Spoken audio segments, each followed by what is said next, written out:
নীলাঞ্জনার একের পর এক ভুলকে প্রশ্রয় দিতে গিয়ে এবার অনির্বাণের সাথে অশান্তি সৃষ্টি হওয়া শুরু হয়ে গেল রায়ের। হ্যাঁ বন্ধুরা, ভিডিওতে লাইকটি দেখতে থাকুন। যে মুহূর্তে কিনা অনির্বাণ অফিস থেকে ফিরে আসে, ঠিক সেই মুহূর্তে অনির্বাণ বলতে থাকে যে রাই, আজ গোটা দিন তোমার কেমন কাটলো বলো তো। ঠিক সেই মুহূর্তে ঐশ্বর্য চলে আসে সেখানে এবং ঐশ্বর্য এসে বলতে থাকে যে দাদাবাবু আর বলো না, তুমি যে সকল নিয়মকানুন আমাকে মানতে বলেছিলে না সেটা সম্পূর্ণরূপে পাল্টে দিয়েছে সেই নতুন ম্যাডাম এসে আমাকে যা না তাই বলছে এবং সে যেই রকম ইচ্ছে সেরকমভাবেই দিদিমণিকে চালানোর চেষ্টা করছে। ঠিক সেই মুহূর্তে ঐশ্বর্যের উপরে চড়ে বসে রাই এবং বলতে থাকে যে ঐশ্বর্য, কখন কোথায় কি বলতে হবে না বলতে হবে সেই রকম কোনো শিক্ষাই তোমার মধ্যে নেই। তার থেকে বড় কথা, তুমি স্বামী স্ত্রী মাঝখানে কী করে ঢুকে পড়ে এরকম করে কথা বলছো বলো তো। তোমার দাদাবাবুকে একবারও জিজ্ঞেস করেছো তোমাকে যে আজকে রান্নায় কী হয়েছে, তাহলে তুমি এরকম করে কথা বলছো কেন বলো তো।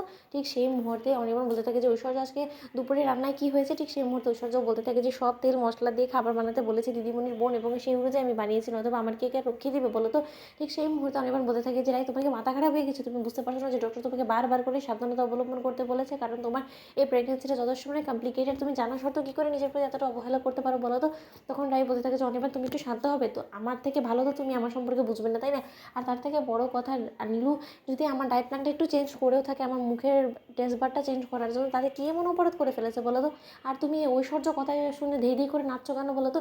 ঐশ্বর্য একটা বাইরের লোক, তুমি ভুলে যাও না। আর নীলু নিশ্চয়ই আমার ক্ষতি চাইবে না। ঠিক সেই মুহূর্তে অনির্বাণ হাসতে থাকে এবং বলতে থাকে যে তোমার মুখ থেকে এই কথাটা শুনে না আমি অবাক হয়ে যাচ্ছি জানো তো। একটা কথা তোমাকে আমি বলতে বাধ্য হচ্ছি, আমি যতটা না আমি ঐশ্বর্যকে বিশ্বাস করি তার এক গুণও আমি তোমার মেজো বোনকে বিশ্বাস করি না, কারণ সে রীতিমতো একটা কাল লাগেনি সাপ, যে কোনো সময় তোমাকে ছুবড় দিয়ে দিতে পারে এবং তার প্রমাণও তুমি কিছুদিনের মধ্যে আবারও পাবে, তুমি দেখেই নিও, তখন তুমি মুখ থুবড়ে পড়বে। রাই সেই মুহূর্তে রাই বলতে থাকে যে অনির্বাণ দেখো, তোমার এই কথাগুলো আমি অনেক দিন ধরে সহ্য করছি, কিন্তু তাই বলে আমি আর কোনো মতে আমার বোনের অসম্মান বা অপমান সহ্য করবো না, কারণ ও এই বাড়িতে এসেছে বলে ওর নিজের মান সম্মান সব কিছু জলাঞ্জলি দিয়ে দিবে, সেটা তুমি কী করে এক্সপেক্ট করলে বলো তো। তার থেকে বড় কথা, ও কিন্তু শুধুমাত্র আমার জন্য এই বাড়িতে মাটি কামড়ে তোমার সকল অসম্মান অপমান সহ্য করে পড়ে আছে। আমি খুব ভালো করে জানি যে আমি যখন ঘুমিয়ে পড়ি তখন তুমি ওর সাথে ঠিক কী বাজে আচরণটা করো, কিন্তু তা সত্ত্বেও কোনো কিছু আমাকে বলে না, কিন্তু আমি ওর মুখ দেখে সব কিছু বুঝতে পারি।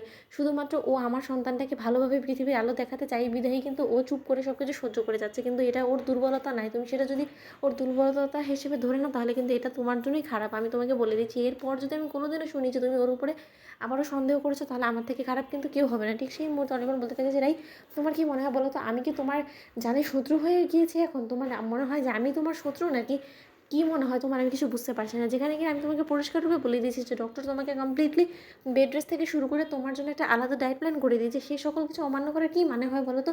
শুধু শুধু কেন তুমি জেদ করছো? কই এই জেদটা তো তুমি যখন ঐশ্বর্য কাছে আমি তোমাকে রেখে গেছিলাম তখন করনি, তাহলে হঠাৎ করে নীলু আসার পর কী এমন হয়ে গেলো যে তুমি সম্পূর্ণরূপে নিজের সব কিছু পাল্টে দেওয়া শুরু করে দিয়েছো? নাকি নীলু তোমাকে বলেছে যে ডক্টরের কোনো কথাই শুনতে হবে না, বরঞ্চ ওর কথা শুনেই চলো?